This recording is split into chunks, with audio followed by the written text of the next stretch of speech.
What's going on, guys? Hey, we got very spicy news going on. At this point, most of you guys have probably already seen the destruction in Moscow, the capital of Russia. So we're gonna watch a video about that, a Preston Stewart video that he made. So I won't get too into that quite yet. I've also found a new clip from DIU, Defense Intelligence of Ukraine. Um, Drone footage. I'm sorry, spaced out for a second.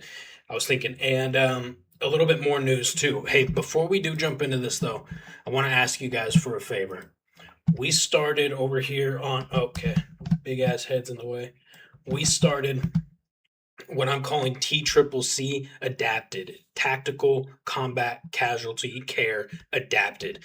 The standard TCCC SOPs that have been in the uh oops, sorry, that have been in place for literally decades are outdated. They don't work in peer to peer combat and they don't work in a drone saturated environment. So I have put together basically an entire lesson, a series, and we're starting it off, or we did start it off. We just started with M, which is the first part of March, the March algorithm, which is massive bleeds. This type of content, as you can see, gets much, much less views, but I believe it's potentially the most important content that I've made to date. So if you're not super interested in combat medicine or anything like that, do me a favor and at least go drop a like or something on this video and the videos to come, because this information is big, you guys. There's nobody talking about the outdated combat medicine rules and SOPs. Nobody. I mean, I challenge you to find somebody else on YouTube or on the internet that, well, maybe in some different groups somewhere, but very few people, and nobody's making like videos about it and stuff. So it's important. Anyways, woo! Last thing I will say. Chosen Company is back. Ryan O'Leary, I'm going to read this to you guys. We are once again standing up Chosen Company. Foreigner roles currently available: pilot, engineer, driver, intelligence and analyst, geospatial analyst, direct action infantry, but not until fall for that one. 12-month contract, polygraph required. Our requirement for foreigners: brotherhood above all else, discipline, professionalism, 6 months minimum Ukraine experience. That's big. 12 months minimum prior Western military service may be waived according to your Ukraine experience. If you seek adventure, atonement, etc., glorified bullshit do not apply. We are not for you. We seek to close, engage, and destroy the enemy. Justice through bloodshed and nothing else. And then this badass logo. So I wanted to show you guys that. I messaged Ryan and I asked him if I could share these openings with my people, my community, the people I talk with on a daily basis. He said absolutely. So I wanted to share that. That's big news, you guys. They've been doing good work ever since the beginning of this. Ever since they initially stood up and were a assault team to begin with. So, all right, Defense Intelligence of Ukraine. Let's watch.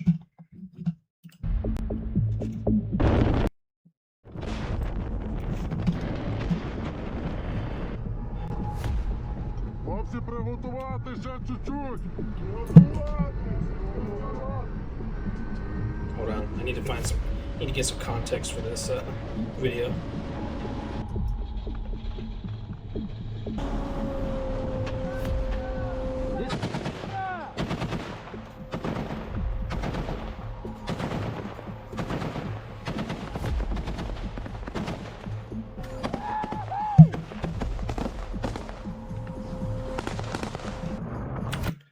So it says units of Special Forces Unit GOR, the ARTAN unit, ARTAN unit, clear, and it says Stepnohirsk is now under control thanks to this operation.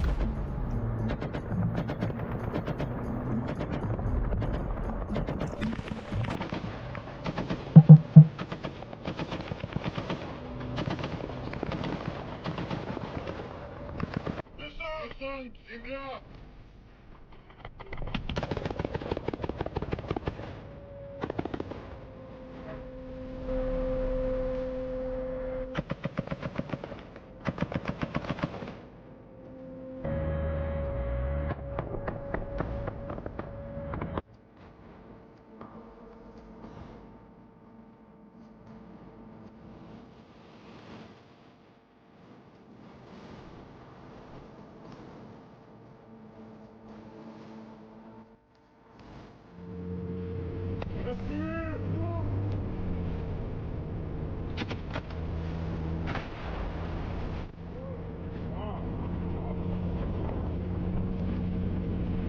Dude,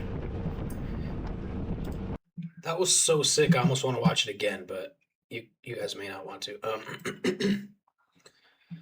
So a couple things I wanted to mention about this though. These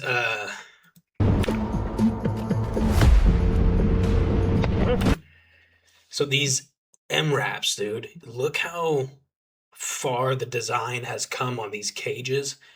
It's it's not as bulky, the frame.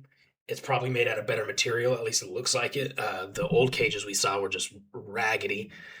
Um, so they were basically just pulling through this village, and this guy on the top was just spraying into the houses. They've got a shotgunner on top looking for drones.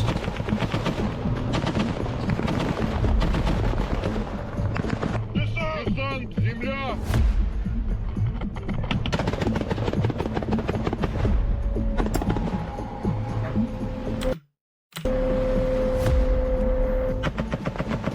Yeah, look at this. Look at all this REB, electronic warfare equipment up top here. Also, probably how their own comms equipment. But I believe this FPV that goes down right here,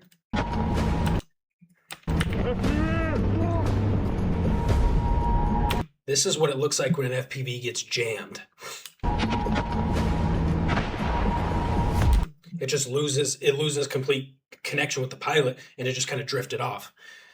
This is cool, dude. This is the first time I've actually seen like a mechanized style assault that looked it looks like you're not just rolling the dice every time you're going. It looks like they have at least a decent control on the drones. They've got REB systems, electronic warfare. They've got a shotgunner posted on the top. Wow, that was sick. I thought this was drone footage, dude. This was a surprise for me. How cool is that? This is something I wanted to show you guys real quick. We've been talking a lot about SSO units. SSO units are, I'll play it.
Руки за голову.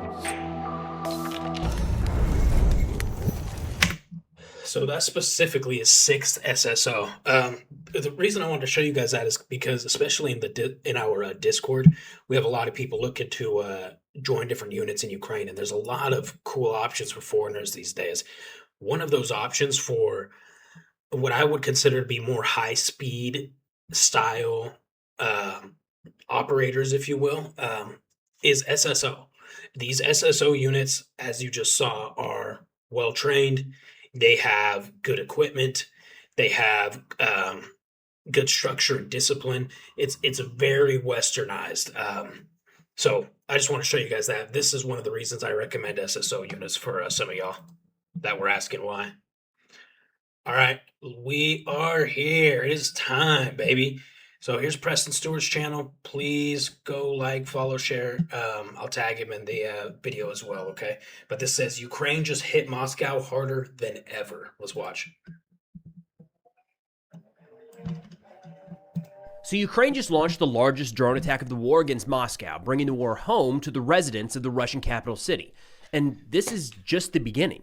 This wasn't a lucky strike. It was the result of months of slowly degrading Russian air defense across the country to where Putin can no longer protect everything everywhere.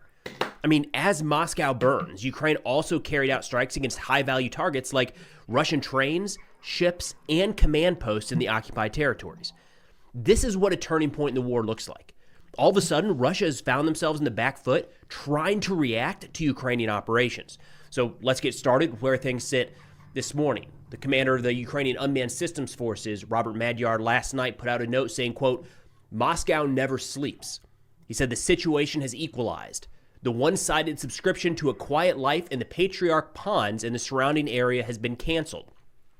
Patriarch Ponds is a fancy neighborhood in Moscow, and this goes to the social contract that Putin put in place. Patriarch Ponds, dude. It sounds like a region on a Fortnite map. To the beginning of the war. This was well articulated in a piece in the Carnegie Endowment earlier that I'll link below by Alexander Bonov, where he says the agreement here essentially was you can live outside of the war, but you cannot be against it. So those in Moscow felt like they were outside of the war and weren't going to face any repercussions so long as they kept their mouths shut. What Ukraine is showing now is that Moscow is very much in the middle of this war. Ukrainian President Zelensky said, quote, "Our responses to Russia's prolongation of the war and its attacks on our cities and communities are entirely justified. This time, Ukrainian long-range sanctions reached the Moscow region, and we are clearly telling the Russians their state must end this war. The concentration of Russian air defense in the Moscow region is the highest, but we are overcoming it." And that's the big takeaway here, is not just that some Ukrainian drones got through, but a lot of drones got through, some in broad daylight, in the most heavily protected region in the entire country, across the entire country of Russia. That's such a big part that needs to be understood by everyone, is a lot of these drones were flying completely unhindered by any resistance. Now, we have seen footage, I've seen footage at least, of Ukrainian drones during this strike getting shot out of the air by what looked like surface-to-air missiles, SAMs, but there were a lot of drones that were just cruising over Moscow airspace, dude. That was it. Like, nothing was even touching them. So this is a very big point that in their most defended location in the entire country, these drones are just cruising around. Russian media Rybar said, quote, "The capital region has been under the heaviest drone attack since the start of the special military operation since the middle of the night. Civil infrastructure in 5 districts of the region came under fire, as well as the vicinity of the Moscow oil refinery, with casualties and injuries reported." The Russian Ministry of Defense said that they shot down 1,054 Ukrainian drones in a 24-hour period. That is a staggering number, right?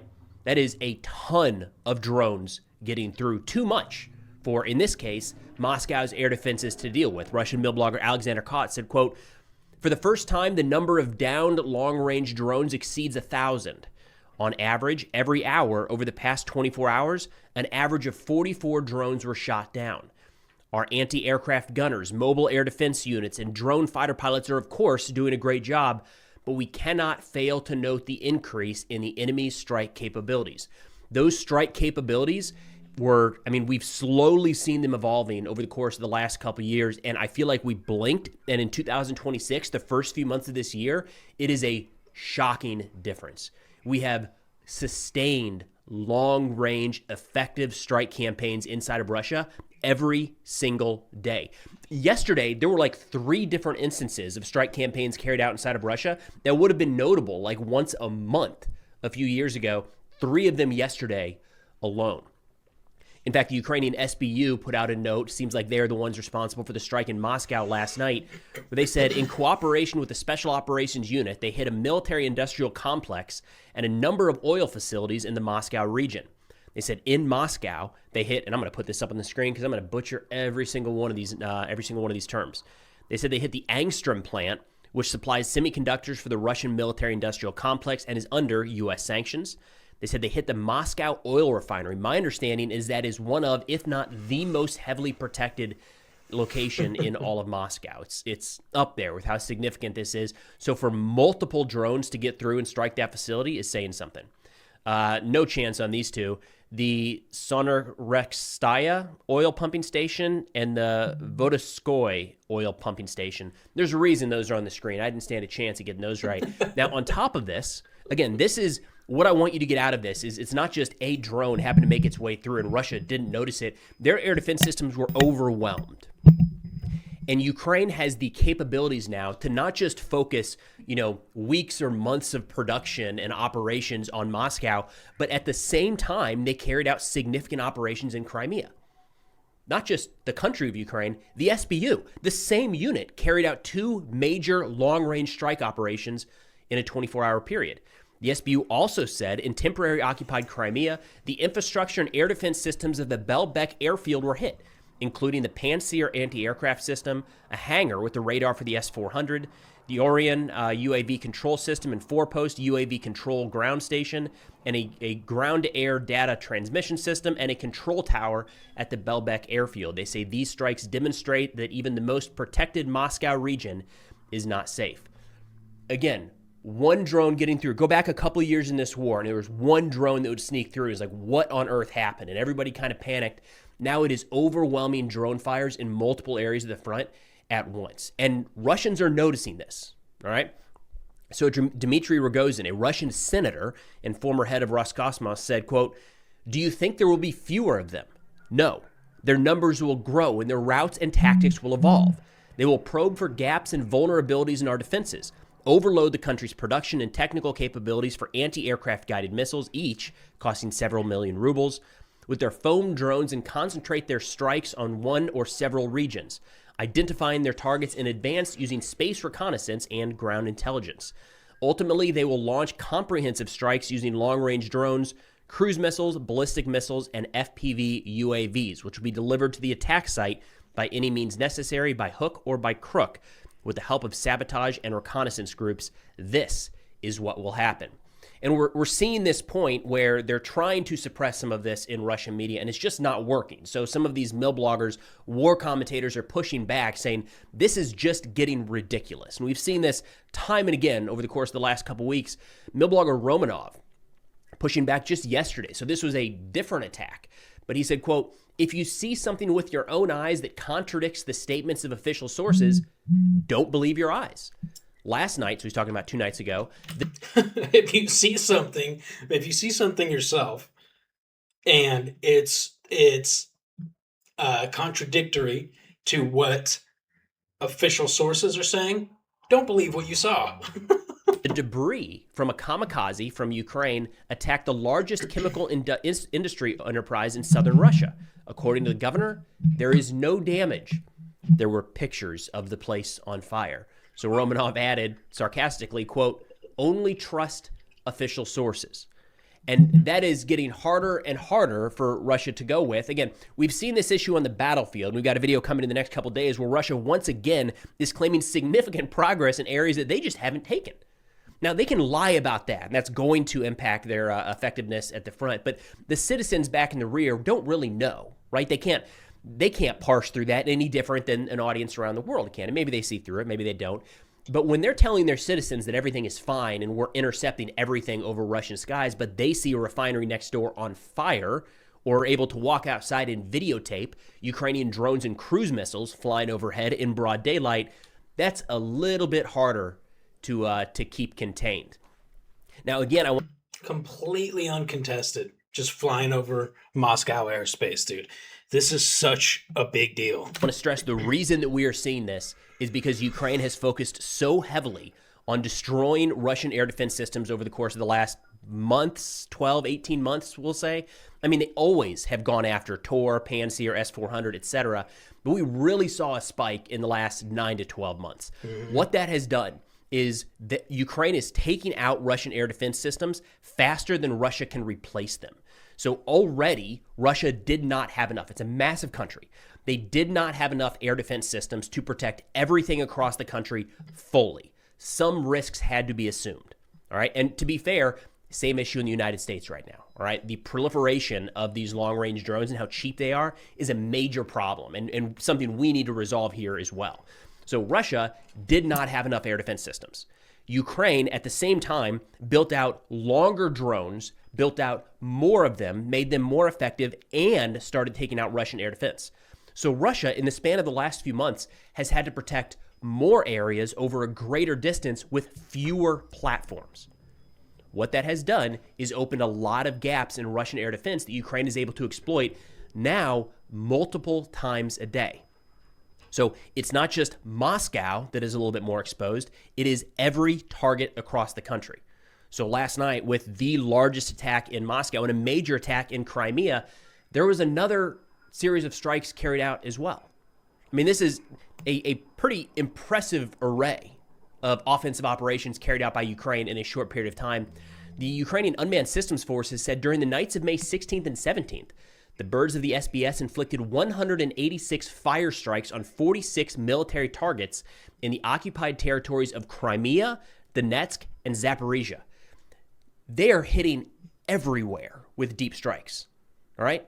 So from the south to the east, well into Russian territory. From the footage released by the Unmanned Systems Forces, they say they hit a border guard ship of Project 10410 based in Dagestan, Russia, a Tor M2 air defense system, another one. Russia cannot afford to keep losing these. That one in Luhansk. A strategic protected communication node of the Black Sea Fleet in Crimea, a train full of fuel in Donetsk, a command post of the 9th Motor Rifle Brigade in Pokrovsk, a drone control center and enemy logistics depot in Donetsk, a command post of the 103rd Motor Rifle Company in Donetsk. And they say step by step, the Unmanned Systems Group is weakening the enemy's combat capabilities, complicating their management, logistics, and ability to conduct organized combat operations. Genuinely, this is a turning point. And I don't think I've ever said that before. We've stressed it in videos over the course of the last couple of weeks, but this is a phase of the war that we haven't seen before. Ukraine has the initiative right now. We are watching Russian units across the front struggle to try to maintain offensive pressure, and areas in the rear further and further back with logistics being hit, making it harder to sustain troops at the front. And now we're seeing the fight brought to Moscow itself. Kind of this is one area that's been relatively pro-war since the beginning, or at least not pushing back at all. And some of the fewest conscripts, fewest soldiers going to the front are coming from the wealthy region of Moscow. So when they start to feel the pain and start to see drones flying overhead, start to see oil refineries next door going up in smoke, maybe starting to rain down those that black rain we've seen in other areas, it has the possibility of genuinely changing the direction of this war. So this 100% is something to keep an eye on. All right, and then wanted to provide you guys some updates on some fundraisers here. A couple. We had some deliveries to the 26th Field Artillery, some Lightning drones that we raised through Ziggy's Paw. Just got a note from the Ziggy's Paw team that they handed those all of those drones off. So we should have a full report here before too long. But those drones, I think it was $50,000 we raised in like a couple weeks. It was insane. Those have been purchased. They're already in use with the 26th in eastern Ukraine. The other one is Car for Ukraine. So this is one that we're running all year. It's a 430,000 euro goal, so about $500,000 in total. We're more than halfway there with 240,000 euros raised already through 2 sub-campaigns. So we've got our summer campaign coming up here. I think we're going to kick it off in July, but this is one where it's open all year. So if you have an interest in contributing, that link will be in the description below. We've also got a collaboration with Car for Ukraine. We're working with some other organizations here, but the Car for Ukraine one is awesome. We teamed up with them, and we have their design on shirts and sweatshirts in my store. Car for Ukraine has these incredible designs, and they just don't sell merch. They focus on getting the vehicles to the units that need them most.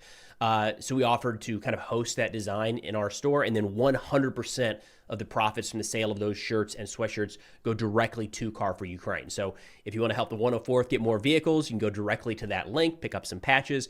or buy a shirt in the store, the Car for Ukraine designs. That supports these types of fundraisers as well. But that's all we got for now. Thanks for watching. Dude, this guy Preston, man, he is making a very tangible difference in this war. I mean, we're talking hundreds of thousands of dollars.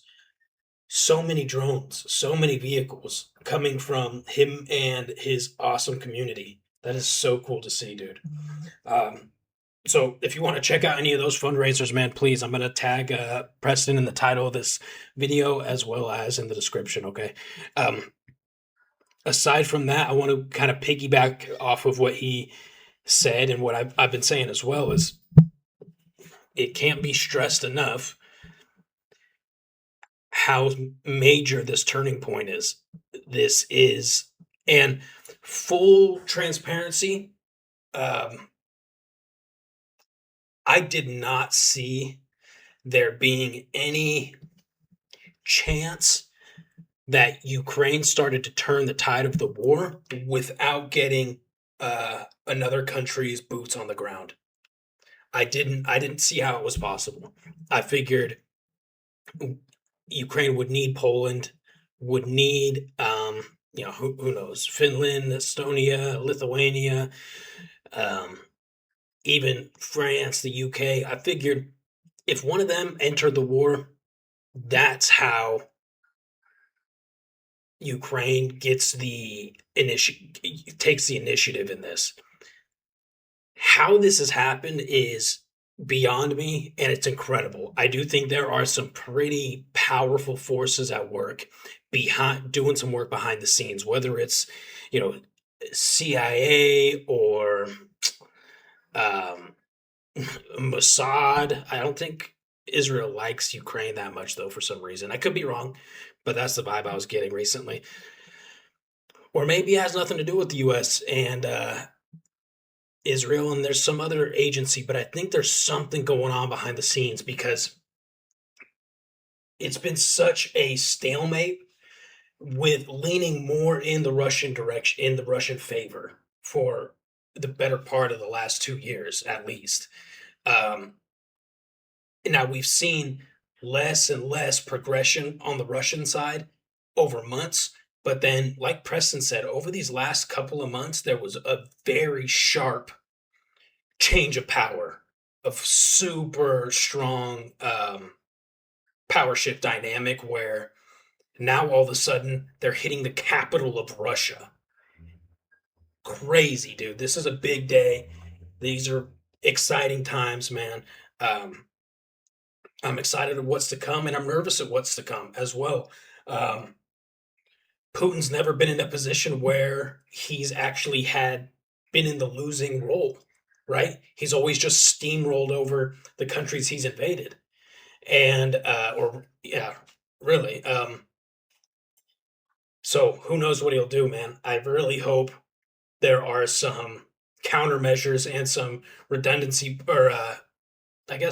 plans in place for any kind of nuclear weapons fired from Russia, because God forbid, man, I see this absolute despicable human being realizing he has dug himself into such a deep hole these last 4.5 years. He has hundreds of thousands of lives, blood. Okay, dude. You know what I'm saying? He's responsible for so many deaths that I could see him just being like, I've got nowhere else to go. And he hits that nuke button, that metaphorical nuke button. I hope not, man. Anyways, please like, share, subscribe, you guys. We're on our way to 50,000 subs. Let's get there. I love you, and we'll see you in the next video.